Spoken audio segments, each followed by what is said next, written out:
The Australian adaptation of the Research Integrity Program produced by Epigm and Oxford University Press has commenced life as an international version, and my task was to adapt that international version specifically to the Australian context, both in idiom and how our research institutions work, and most importantly to bring it into line with the newly released Australian Code for Responsible Conduct of Research. So that has been the focus of creating this new series of modules and ensuring that we're embedding the Australian Code within each component of the online program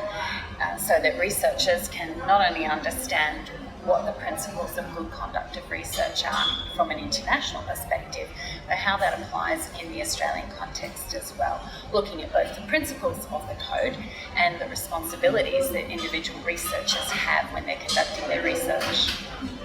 One of the key tasks that I was given was to integrate the 2018 version of the Australian Code for Responsible Conduct of Research throughout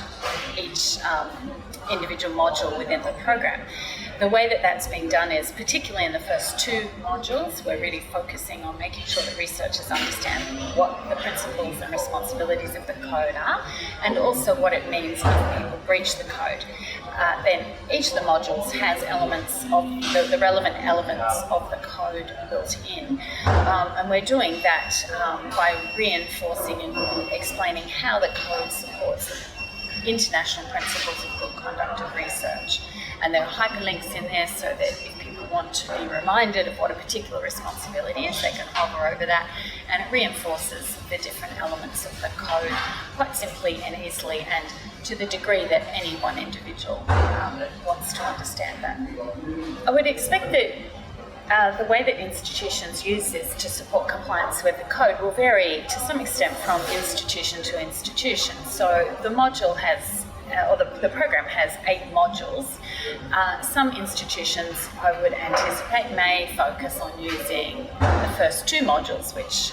set out what the code is, what the principles of good research conduct are, and what it means to breach. And it may be that some institutions would choose to use those 2. But the whole program enables researchers to get an overview of what good conduct means in different key elements. So I think there's a lot of flexibility in how institutions can use this. I would imagine that for research higher degree students, that institutions would use the whole 8 components of the program in their training. And it may be that for more senior researchers, they may select out perhaps say the first 2 modules to use, but make the others available to researchers across the whole spectrum, from junior researchers to the most senior researchers.